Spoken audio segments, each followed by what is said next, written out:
নদিয়ার রানাঘাটে তৃণমূলের মহিলা কর্মীদের পিকনিকে বিডিওর উপস্থিতি ঘিরে বিতর্ক।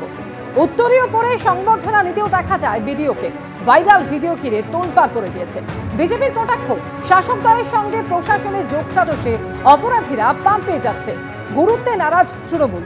তবে বিডিওর সাফাই, পঞ্চায়েত সমিতির সভাপতির অনুরোধে বনভোজনে যান। এর সঙ্গে রাজনীতির কোনো যোগ নেই। তৃণমূলের মহিলা কর্মীদের পিকনিক, সেখানে হাজির রানাঘাট একের বিডিও। বিডিওকে উত্তরীয় পরিয়ে হাতে ফুলের তোড়া দিলেন যুব তৃণমূল নেতা। ভাইরাল হয়েছে রানাঘাট একের বিডিও জয়দেব মণ্ডলের সঙ্গে শাসক দলের নেতাদের এই ছবি।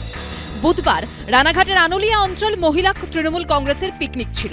সেখানেই হাজির হন রানাঘাট একের বিডিও জয়দেব মণ্ডল। সঙ্গে ছিলেন রানাঘাট 1 নম্বর পঞ্চায়েত সমিতির সভাপতি প্রদীপ ঘোষ। সভাপতি সাহেব বললেন যে এখানে একটা পিকনিকের মতো হচ্ছে, চলুন একটু ঘুরে আসি। তো আমরা ওই জাস্ট একটুখানি গেছিলাম। তো ওখানে জাস্ট গেছিলাম, 2-3 মিনিট ছিলাম, বেরিয়ে এসেছি। কিন্তু ওখানে কোনো পার্টির আমি কোনো দেখিনি, মানে পার্টির কোনো ফ্ল্যাগও কিছু ছিল না। স্যারকে বললাম, স্যার চলুন একটু এখান থেকে দেখা করে যাই। আমি কিন্তু স্যারকে জোর করে নিয়ে এসেছি। শুধু পিকনিকে হাজির থাকাই নয়, যুব তৃণমূল নেতা তারক ঘোষের হাত থেকে সম্বর্ধনা নিতেও দেখা যায় বিডিওকে। এ নিয়ে বিতর্ক তৈরি হতেই সাফাই দিয়েছেন বিডিও। এলাকার কুখ্যাত একজন দাগী অপরাধী, তার হাত থেকে তিনি সংবর্ধিত হচ্ছেন। এর থেকে প্রকাশ্য নগ্নতা, বদলেহনকারী যে পাচাটা যেগুলোকে বলে, আমরা সেই সব জিনিসগুলো প্রকাশ্যে দেখতে পাচ্ছি। যে যুব তৃণমূল নেতা তারক ঘোষের থেকে সম্বর্ধনা নিয়েছেন বিডিও, তিনি 2023-এর পঞ্চায়েত ভোটের আগে দুবার গ্রেপ্তার হন। দলেরই নেতা কর্মীদের মারধরের অভিযোগ ওঠে তাঁর বিরুদ্ধে। সরকারি চাকরির প্রতিশ্রুতি দিয়ে এক মহিলাকে ধর্ষণের অভিযোগে দ্বিতীয়বার গ্রেপ্তার হন তারক। এ নিয়ে কটাক্ষ করেছে বিজেপি। অহেতুক রাজনীতি না করাই ভালো। উনি বনভোজন উপলক্ষেই গেছেন, কিন্তু সেটা যে পলিটিক্যাল ব্যাকগ্রাউন্ডে হচ্ছে সেটা উনি জানতেন না। এর আগে মালদায় তৃণমূলের বিজয়া সম্মেলনের অনুষ্ঠানে উর্দি পরে হাজির হন মানিকচক থানার আইসি সুবীর কর্মকার।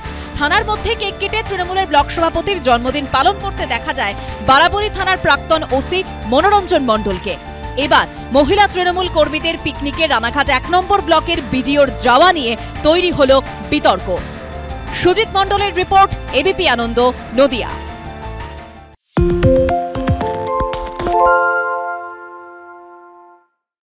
সত্য অন্তহীন, সত্যের খোঁজও তাই, সত্য সন্ধানে তাই আমরা অক্লান্ত, অকুতভয়। এবিপি আনন্দ নতুন ভাবনার প্রতীক, যা মনে মুক্ত, তথ্যে যুক্ত এবং যাবতীয় সীমানার বাঁধন থেকে মুক্ত।